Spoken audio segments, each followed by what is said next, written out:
Hello, everybody. We're back again today. Sam St. John is with me. We're finishing up our Beatles uh, countdown, let's say. We've done the 12 UK albums in full. Today, we're going to take a look at Past Masters Volume 1. There it is.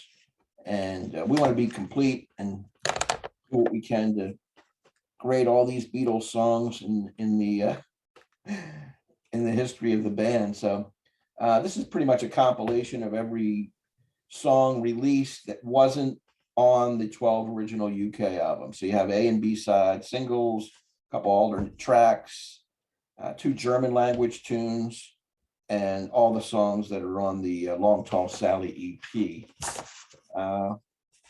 Interesting, because it's good to go over some of these because we haven't had a chance to talk about them yet, obviously, because they weren't on the UK album. So, Sam, what do you think?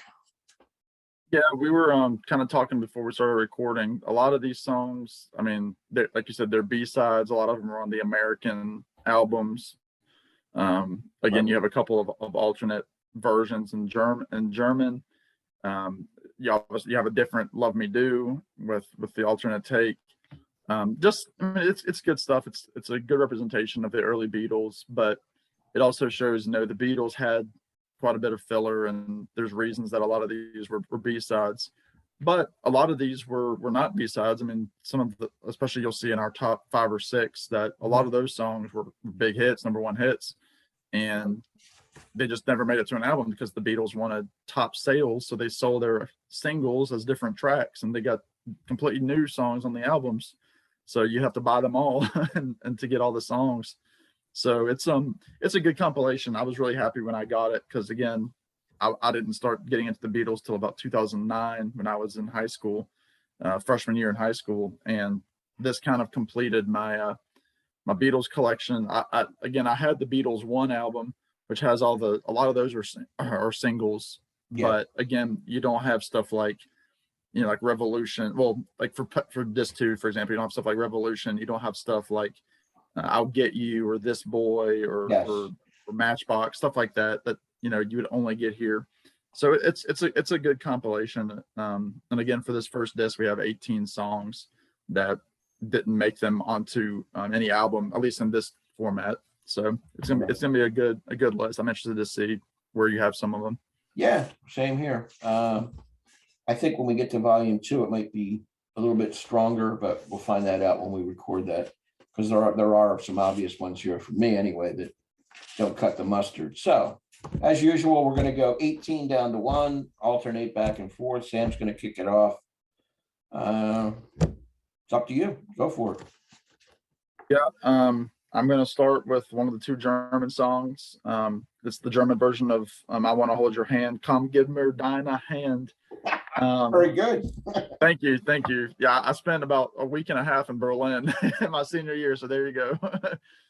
Just for a quick trip. But this was again, even those 2 songs in English, the English form, "I Want to Hold Your Hand," I like a little bit less than "She Loves You," and I don't know, it lacks any kind of punch. I mean, they obviously did it for the German market.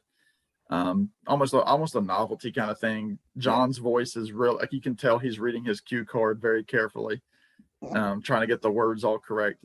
And the music is fine. The music's great, but the lyrics, there's no bite to it. And I mean, it's kind of ridiculous because these are the only 2 tracks that they put out like this. Yeah. And I really don't fully understand it, but anyway, not just because of the language barrier, but that's the worst of the 2. So stay tuned for what number 17 might be. Yeah, I think we flip-flopped on this one because at 18 I have the German version of "She Loves You," "Sie liebt dich" or something like that. I had 3 years of German in high school. Don't remember any of it, but I'm just phonetically trying to put it together for the same reasons you gave. I mean, it's a novelty. They were going to be my bottom 2 no matter what. So. Yep, I get it, and obviously that's my number 17. And I think the reason it's a little bit higher is because you still have the yeah part into it, which makes it a little bit more catchy. But again, same reasons. I mean, neither one of I could close my eyes and point. They're both not. I mean, neither one of them are good. It's just lacks the punch. And again, the only reason this is a little bit higher is because I can still sing along to the yeah yeah yeah part of "She Loves You." So That didn't not much change. more to say. That's number 17. And my 17 is the German version of "I Want to Hold Your Hand." So we've got those out of the way quick. Now we have 16 left. And there's nothing I can add. There's nothing really to add to that. All right, number 16 for me is one of the few one of the many covers that are on this disc. That is the song "Bad Boy," which just from reading briefly, that was recorded the same time that they recorded "Dizzy Miss Lizzie." And it's actually written by the same guy, I think Larry Williams. And I don't know, it just seems almost like the beginning of it's almost like Brady Bunch. Like it's kind of like bum bum ba bum. It's just, I don't know, it seems kind of cheesy. I mean, even though I know it's not their song, but I mean, come on, 1965. By that point, you would think, let's record another one of our originals, or write something else. Even if it's throwaway, it's going to be better than a cover. Because again, 65, they're very mature already as a band. They've gotten a few years of touring behind them. Beatlemania is full swing. You have the movie Help. So I mean, they're not a cover band in Liverpool anymore, So I mean, I can understand like them jamming to it in the studio, but there was no reason to release it. But they did, and it's number 16. Oh, same here. Me and covers, we don't get along for the most part, unless it's outstanding. And this is not that. So I have "Bad Boy" at 16 also. It's an okay vocal by John, nothing monumental. Kind of a stinging guitar lick here by George as well. But Larry Williams, he's got what, 2 covers on here, I think. Yeah. Okay. Well, the Beatles have 2 of his covers, I should say. All right, I really don't have anything to add. 16. These bottom rung ones, I just want to breeze through because I don't have anything. I don't have anything good to say about them, really. Don't waste your life on it. Yeah. Yeah. Number 15 is another track. It's not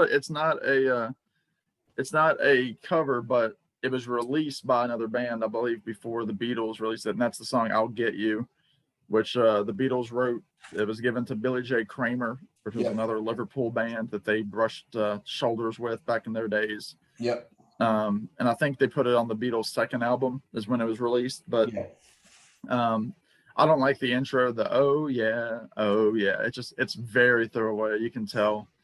The only historical significance of it, which I did not know until just this afternoon, is that it was George's first use of the Rickenbacker on a track.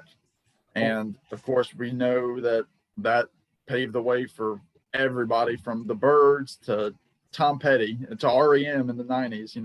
That Rickenbacker became a part of 60s pop culture. And and you can tell it's got that blank, it's that really clean, that really sharp, quick strum, the bing, bing, bing, ding, ding, and the whole like "a bad little kitten moved into my neighborhood." No, seriously, that's "Bad Boy." I'm getting ahead of myself. All these songs run together for me, but just the whole "oh yeah" part at the beginning, I don't care for. They're kind of like out of tune a little bit, and but it's got the Rickenbacker on it, so thank you, George, for that.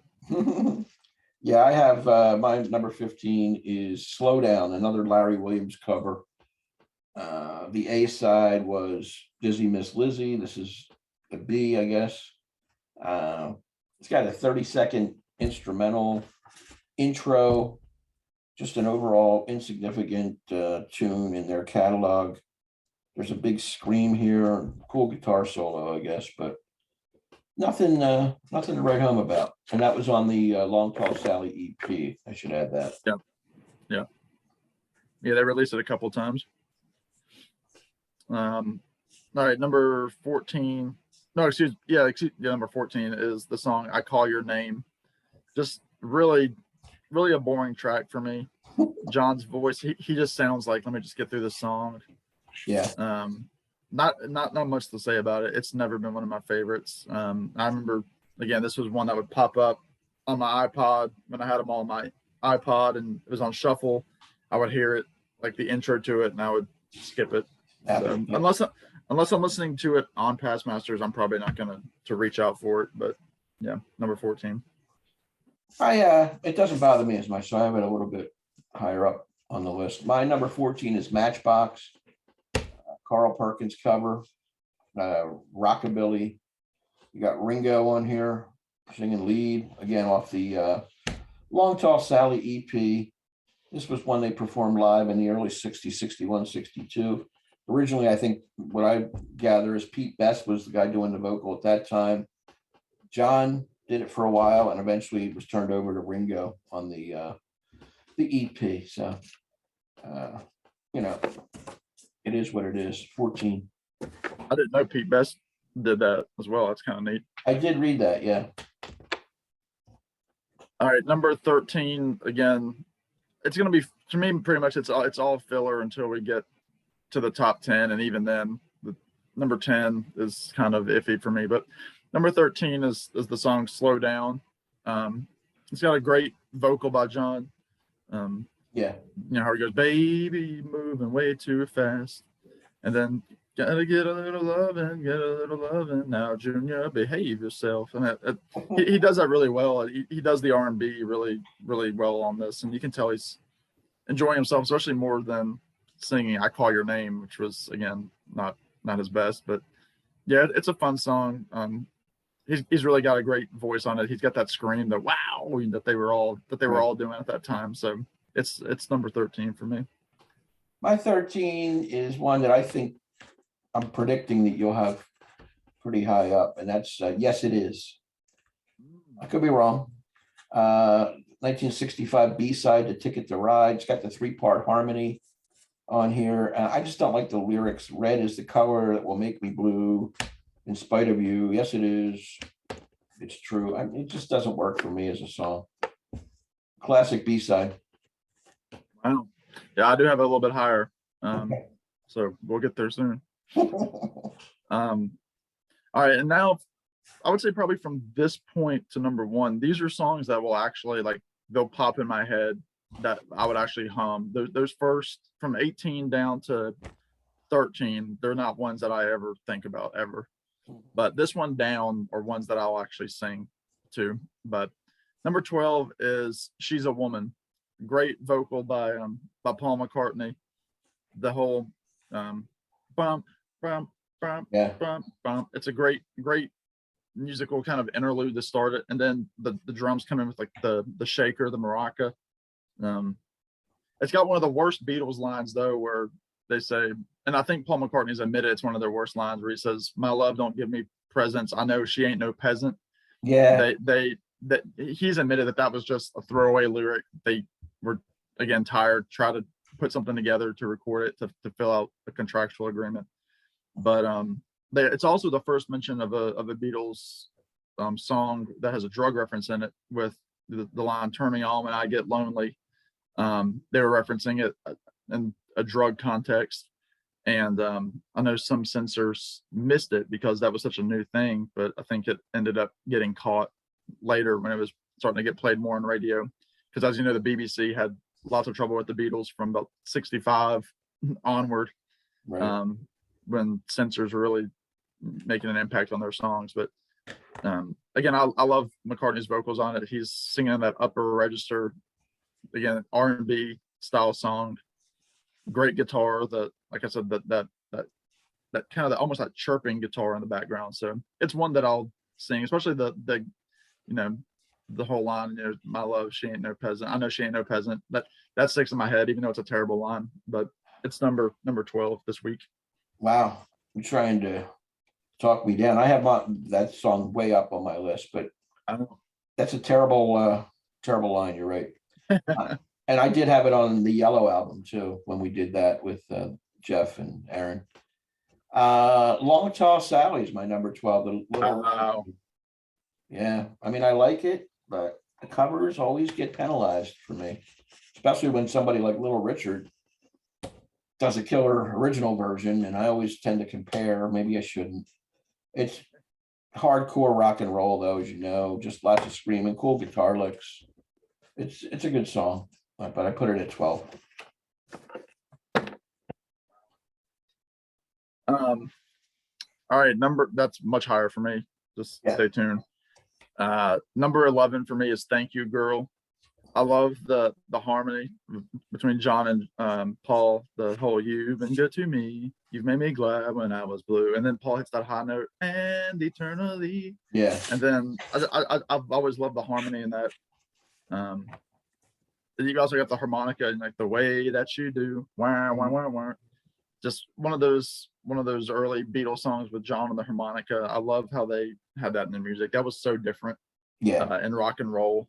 I mean, you didn't have guys like Little Richard that I know of, or Jerry Lee Lewis in the 50s doing that.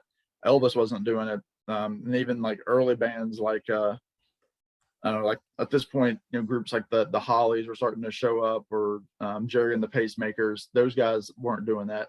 So it was really cool that they had that in their music to add that acoustic kind of element to it, which harkens back probably to their love of American music.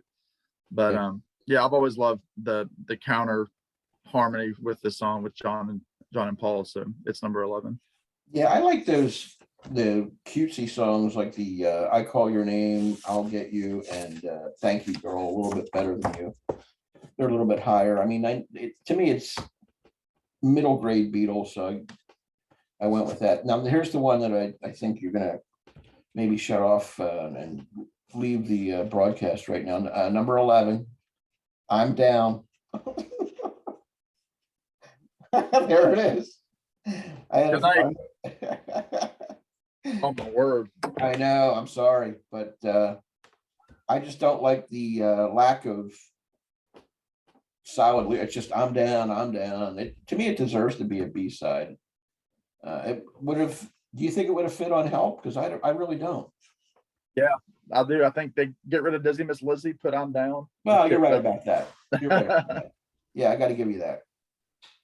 It's got the wild piano here, a little bit of a la Little Richard. They played it on the Shea Stadium tour in '65. Paul, this is his version of Twist and Shout, where his vocals are really, impressive and this and that, but it's just not one that I go back to that much. I think it's a tad overrated. A lot of people love it. I just don't. Sorry. I know it's hot for you from previous. Yeah, we might not be able to finish the series. We have one album left with Past Masters 2. I don't know if I'll be able to do it. Oh my word. It could be an exit. Okay. We'll move on. Let's get this over with. All right. Number 10, you had a little bit further back. It's my Ringo song, almost smack dab in the middle with Matchbox. I mean, you already mentioned it. You even added something I didn't know with the whole Pete Best thing. Again, it's a fun one that Ringo still plays.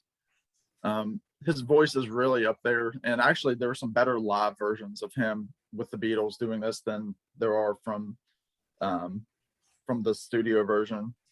I've never liked the lyrics, and just the whole toward the end, it's almost like they're fitting all these lyrics in, be your little dog when your big dog comes. Like he's, don't mess around my tree, all that stuff. Classic 1950s lyrics. Again, this was Carl Perkins, and Carl Perkins did it. I think he's done it with Ringo, and Ringo, I think, did it at the concert for George. Did he not? I think so. Yeah, I think so. Yeah, because he said George loved Carl Perkins, and so this is a song, but it's not one of my favorite Ringo tracks, and I know it's a cover, but it's not one of my favorites. It's not one of my favorite Carl Perkins, and so right. My number 10 is I'll Get You. You talked about it earlier. B-side of She Loves You. Oh yeah, that beginning. Imagine. I don't know. It's just kind of corny, but many times before. I like that little lyric too. And I think John and Paul are both singing on this one. It's kind of a mutual song, but it's almost like their accents are almost put on during the whole like they're adding some extra English to it. I think so too. Yeah. Number 10. All right, now as I mentioned earlier, from 9 down, these are songs that I really enjoy. So these are all good ones in my opinion. Really great. These are all great ones to me. Mm-hmm. Number 9 is number 1 hit. It was From Me to You. Standard typical early Beatles. I mean, it's one of those songs that defines the early Beatles. The intro, the na na na na na na na na. And again, I love the ending. You know, they say to you, and then with that chord, that bling, it's a counter chord to the rest of the song. And then they have the matching harmonica with the melody. It's just it's a great early 60s pop song. There's reason it was number one. Love the harmony with John and Paul, the co-lead vocals, especially, you know, the anything I can do. It goes way up there. And then John kind of has that grit when he says, just call on me. And then you have Paul in the background, from me to you. It's just, it's great. It's all the parts mixed together to make it a great song. But the other 8 songs I like better. So it's number 9. Yeah, mine's a little bit, I like From Me to You a little bit. So that's further up. My number 9 is I Call Your Name. When you mentioned the kind of a throwaway song given to Billy J. Kramer and the Dakotas. It's got heavy cowbell. John didn't like the way it was recorded, so they did their own version. I guess he didn't like the Billy J. Kramer version. Again, on the EP, Long Tall Sally. It's okay. I don't hate it. Middle of the pack. I think I might have made a mistake. I think I was talking about those facts with "I'll Get You," but I intended it for "I Call Your Name," so I apologize for that. I have my notes on the wrong song. It's all right. So that just shows how much of a throwaway it was for me. But Yeah. Anyway, number 8 is the single version of "Love Me Do," and this is the version that has Ringo on it. The "Love Me Do" out, the "Please Please Me" version has the studio guy. I can't remember his name off the top of my head. And then, of course, I know they recorded a version too with Pete Best earlier before this album, and we all know, you know, how that ended up. But nothing to me specific about this version versus the "Please Please Me." There were slight minor differences. I mean, you can tell Ringo's in the pocket, but you can tell he's only going to get better from there. And even on "Please Please Me," this wasn't my favorite song on that album. It kind of was middle of the road for me anyway, just I think because it's overdone. But again, that classic, that classic harmonica. And I think this is the version that Paul talks about, that he was quivering on it, because this was the first time that they recorded. I might be wrong about that, and I'm sure people will correct me. Jeff Witcher, if you're watching, that was the first time he had to sing solo into a microphone in a recording studio, and he has that quiver in his voice, and he says he still hears it and it still bothers him, because he figured he was only 21 years old when this song was recorded, so he's still a young guy, and really, other than playing in clubs and everything, not really any kind of chops in the professional world. So it's never been one of my favorite Beatles songs. It was when I was younger, but as I get older, it kind of goes towards middle of the road. So it's number 8 on this list. Couldn't agree more. It's my number 8 as well. I was surprised to learn that it was actually a bigger hit in the USA. It was number 1, or in the UK, it was only reached number 17, which surprised me. I thought it was pretty equal, but I love the harmonica. That's the best part of the song. It's been overdone to death. And like you said, when we did Please Please Me, it was middle of the pack. Neither one of us had it ranked near the top. So if that was a number 1 hit, like you said. Yeah. So number 8. Well, number 7 is one you mentioned on your bottom tier, and that's "Yes It Is." Mhm. I've always loved the song. I love the kind of like the tremolo in the guitar, like the almost like the delay, like the wah, wah, kind of like that. Yeah. And I love the chorus. I love how you can hear George in the vocals too, where they said, you know, "Red is the color that my baby wore, and once more." You can hear him going, it's like "baby wore, and once more." Like his accent's really coming over. Mm-hmm. And again, another top-notch vocal from John. I wish the song was more popular than it was, but on the other hand, I don't, because I like that I'm not tired of the song yet. But it's one of my favorite ballads by John, so it's number 7. My 7 is "This Boy," aka Ringo's theme from the film Hard Day's Night. Got the acoustic guitar opening. It's great 3-part harmony. I think the vocals are some of their best from the early period. And it appears on Meet the Beatles, the American version as well. It was the B-side. What do I have here? B-side to, maybe I didn't write it down, but it was not a major hit. You had to look on Meet the Beatles to get it until the Past Masters came out. So I enjoy it. Yeah, it's top notch, and it's higher for me. It's for sure. Yeah. All right, number 6. Some people call this the first heavy metal song. I disagree, but it's "I Feel Fine." With that, of course, that feedback intro, the wow, Yeah. and then that great like that bass, doom doom doom doom doom doom doom doom with the guitar, Yeah. and then the drums come in, doom bop, great vocals by John. I love the harmony, but they get into the "I'm so glad she's my little girl." And I love how he kind of has that skip in his voice where he kind of says, "She's my little girl." Like there's like that skip. Yeah. And from what I understand, the feedback was an accident originally, where they set the guitar down and it caught, and they kind of said, "What is that? Like, why haven't we done that before?" And they said, "Oh, that's feedback." And they didn't know what feedback was. They never heard that name, but the studio guys knew those terms, and so the Beatles said, let's put that on the front of that song. And it's cool how it's got that it's almost like a fade in with it in there.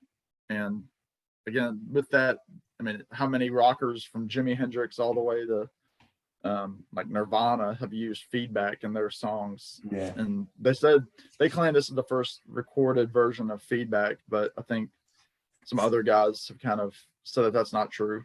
But yeah, it's number 6, also a number 1 hit for him. Yeah, one of my favorites. My number 6 is "Thank You Girl," B-side to "For Me to You," and it appears in the US version of Beatles' second album. And it was written as a tribute to the female fans, the legions of female fans. "Thank You Girl," melodic, catchy. It's an example of them learning to write the song together, and cool drumming towards the end by Ringo. I have it pretty high up at number 6. Number 5 in the top 5 here is "I Want to Hold Your Hand," which I mentioned the German version as my track and dead last. The English version is number 5. So that shows you, though a song can be great, doesn't necessarily need to be translated into another language. That's true. But again, one of those songs that has become synonymous with the Beatles. If you don't know the Beatles, you know this song. People sing it, kids sing it. It's got the whole clapping in it, and "Oh, please say to me." So that in itself makes it a great pop song, because even the non-lyrical portions are hooks with the clapping. And one of those great outros where Paul holds that, the "I want to hold your hand," and then I like hit that. it. And you can, even just listening to it, you can see them just take their bow, like they did on many stages, many television shows. Just this is the definition of the Beatles and the gray suits and the ties. I mean, this is what you imagine them singing. Again, it's one of those classic Beatles songs that again would have been great to see them do it after, back in the 80s or the 90s, had John lived. It's a great song, simple, short, and it was a number 1 hit. I can only visualize them in those skinny tie suits doing that song. That's Yeah. It's hard to think of them in Sgt. Pepper doing that song. No, not at all. Yeah. My number 5 is "For Me to You." This is a song I've always liked.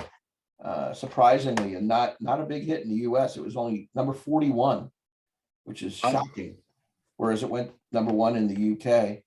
And I like that da da da da da dum dum and the harmonica. You have all that good stuff. "I've got arms that long to hold you and keep you by my side. I've got lips that long to kiss you and keep you satisfied." And then "Ooh, if there's anything," good stuff. It just, to me, it works as an early Beatles tune, and my top 5. Yeah, I forget that that one was the hit in the UK and not the US. 41. It's crazy. Bizarre. All right. This is funny. I didn't realize this till after I mentioned my German tracks that number 4 for me is She Loves You, which again, my number 17 was Sick Lep Dick. So it's funny that they came back to back on the English versions as well, but She Loves You is number 4. It's probably I think it's my dad's favorite early Beatles song. He thinks like he just oohs and ahs over George's guitar playing, and I do too. I mean, that whole after the intro, the bow no, and then Ringo's drums just kick it at the beginning to start it, just a boom boom, like he just goes right into it. And John, all through, I mean, they're singing the harmony, screaming it, she loves you, yeah. With a love like that, you know, you should be glad. And then George comes in down. Great harmony with John singing the lead and Paul hitting the high parts. Where I saw you yesterday. Just it's again another one of those great songs. You picture them in the suits doing it on TV, with the mop tops. Just perfect song. And again, a great ending to it. Doesn't fade out, where they actually have a true ending to it, where they sing yeah, and it ends with a great chord. Just a killer song. It's one of Ringo's shining achievements in the whole Beatles career. I just think he's going to town on those drums, and you can imagine them doing it live with, you know, the thousands of girls screaming, 15-year-old girls screaming, because you know they're all thinking that it's about them, of course. So it's classic early Beatles. I love it. I mean, it's been said before, but it's top notch. Yeah, it's my number 4. She Loves You. Super catchy.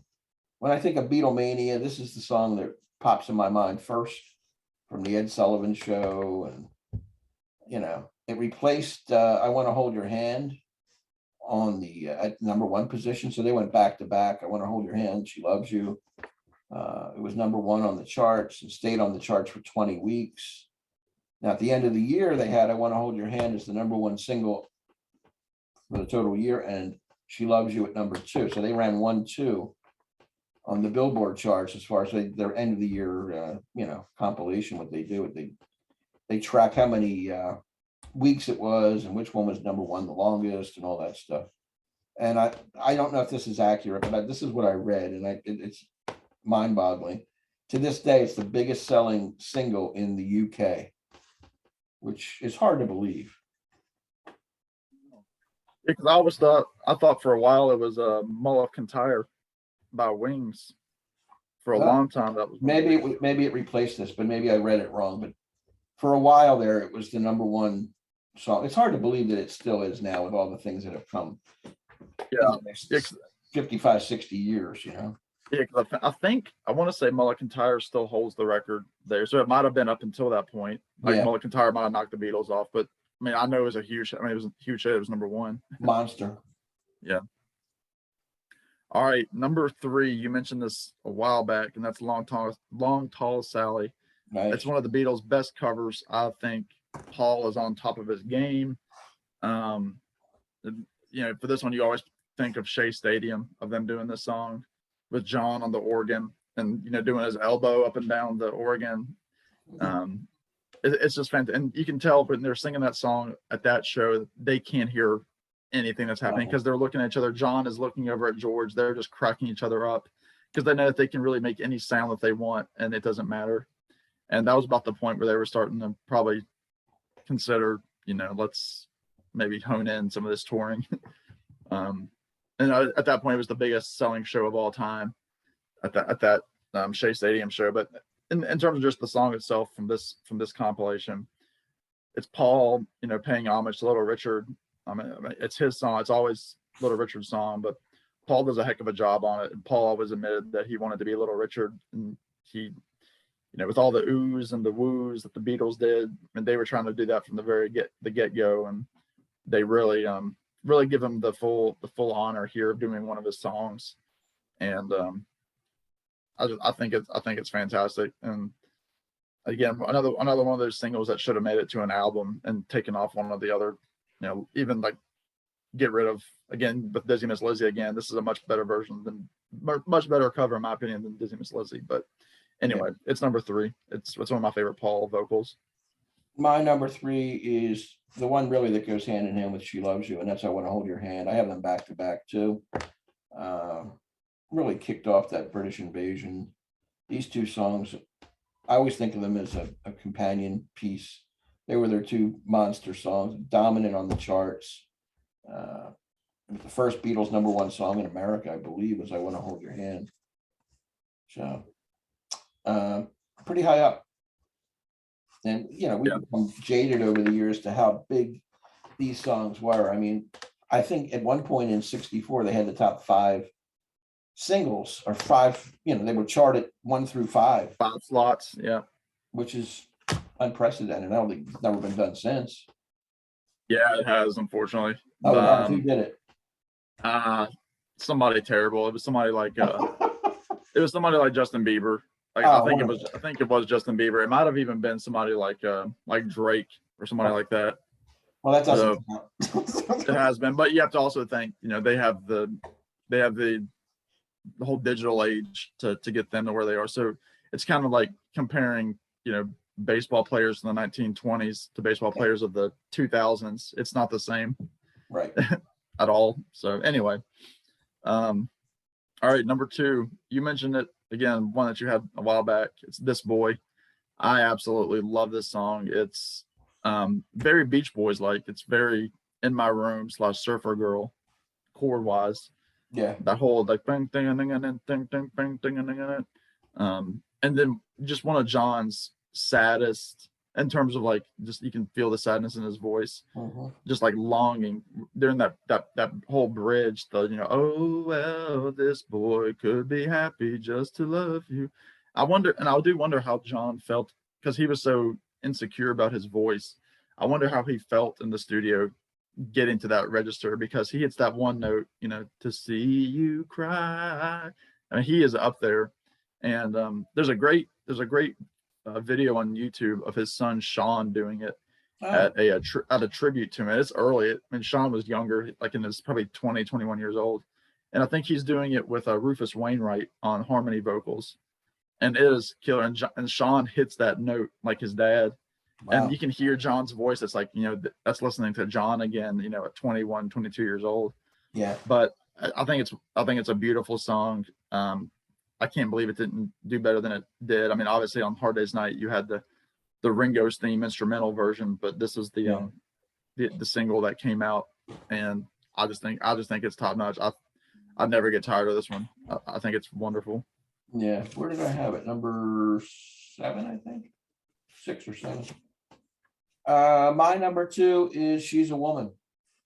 The B-side of I Feel Fine. I just love both these tracks.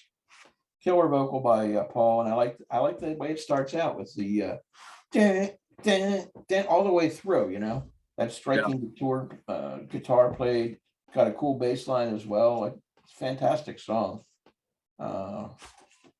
Definitely high up for me. Number 2. Oh, for me. Yeah. Wow. Different strokes, right? We're seeing this a little different, which is cool. It is. Yeah, you're picking a lot more of the songs that I consider more kind of middle of the road, if even middle of the road Beatles songs. But it makes it for a more interesting video. Yeah. That leaves number 1. We all know what that is. Yeah. I'm down. I think it's one of the absolute best Beatles songs.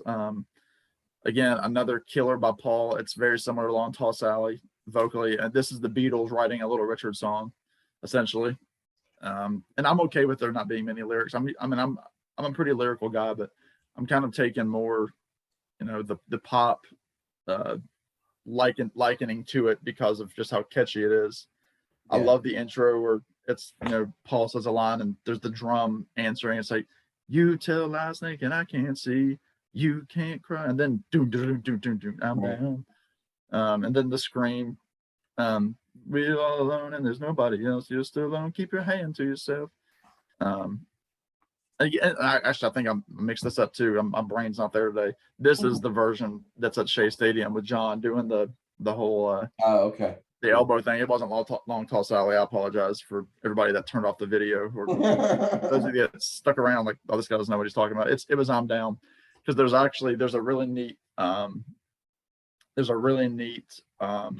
version of the song that Paul put out on his Good Evening New York City 2009 live release that came out. It was a DVD CD companion where he sings this because he's opening up Citi Field, which was Shea Stadium, Right. and they play when they play the song live in the concert on the DVD version, they cut to the Beatles doing it, and then they'll come back to Paul doing like a line or two of him like at that point, and then they'll come back to the Beatles and like they'll show their version at Shea Stadium. It was really cool. And then Paul's piano player, he does the John thing with the elbow to pay homage to him, and it's just really cool. I love it. Again, it's the Beatles doing Little Richard. Paul's singing is fantastic. He's really coming to his own as a singer, and it's one that I'll never get tired of. It's such a rocker. I love it. I think probably more people would agree with you than me on the placement of where we have it on the list, but that's okay. My number one is I Feel Fine. The feedback, you went into that. Ringo's drums on here. I like the guitar by George, great riff, melodic, harmonies galore, everything you want in a Beatles song in 64, 65. Number one hit for 3 weeks from the end of 64 into early 65. I just like the way the whole thing's laid out. I'm so glad she's my little girl. She's so glad she's telling all the world. Just a great Beatles song for me, the most melodic of the batch we're doing here. That's why it's up there. So I have to defend it. You do, as you should. Yeah, I mean, these are all personal lists, and some of the stuff that I used to like, i.e. Love Me Do, has buried itself a little bit because of hearing it about 5 million times, but I haven't gotten tired of I Feel Fine or She's a Woman yet. Those two work for me. Yeah, my whole top three, none of those songs I'm tired of. Long Tall Sally, This Boy, or I'm Down. They're all up there. And that's why you have to boost them up to where they fit in your opinion, right? Yeah. Anyway, this was fun. We still have to do Past Masters Volume 2. Our final video in the Beatles catalog. Final one to be completists. And anyway, I want to thank Sam St. John. But before I get out of here, Sam, tell us about the contest you're running. How long does it go for? I know you have to do, the point of it is to name your 5 last artists that you've listened to. That's the gist of it, right? Right. I've got a contest called Now Playing that I put up a few weeks ago, probably 3 weeks ago now. I'm up to 45-ish entries. I'll still see them trickle in, probably 1 or 2 every day, every other day or so.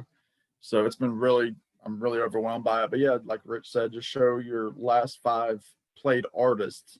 I don't want it to be albums because, again, if you're listening to the Beatles like we are recently, like you'll just show 5 Beatles albums, and Yeah. That's okay, but it's not as interesting. And when I say show your last 5 listened to artists, it can be 5 artists that you listen to on Spotify. It could just be 1 song that you listen to. But just tell me your last 5 artists. Let me know in my original contest video that you made a video, because there are several that I've found just by sheer luck that didn't comment, and I don't want to leave anybody out. I'm planning in the next few days. I'll probably record it shortly after this video, doing a kind of a catch up of who all is entered, read off the names, and it goes until March the 17th. Okay. So March the 17th, I would actually say it closes the 16th. I'll do a drawing on the 17th and pull a name out of a hat. I'll put them all on paper, shuffle them up, pull one out, and they win a $25 Amazon card as a push to 300 subscribers, which I've passed. And so now it's just every additional subscriber is just a gift in that regard. So I appreciate everybody that's entered so far. And again, let me know if you've made a video that I haven't commented on, because I think I've commented on all of the videos that have entered for me so far. So if I haven't commented, it's probably because I don't know that it exists. So right. Just let me know, and we'll see who wins on the 17th. Awesome. Yeah, it's been very successful for you. Really, I don't know exactly how many subscribers you picked up, but it's a bunch. About 100.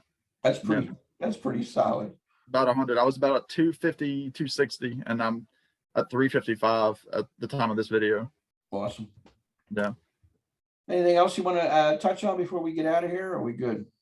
No, I'm excited. We have, like Rich said, Past Masters 2. We kind of have some ideas about a new series to come probably sooner rather than later, where we're just going to rank some classic albums in the vein of, like the Led Zeppelin 4 or, Hotel California, like the big albums, Rumors, the albums that everybody probably has heard or albums that people are sick of. But we're going to try to do that together with some special guests that, correlate with the type of music that we'll be ranking. So I guess keep an eye out for that, and subscribe to Rich if you haven't already. I mean, you might watch his videos all the time, but subscribe to him too.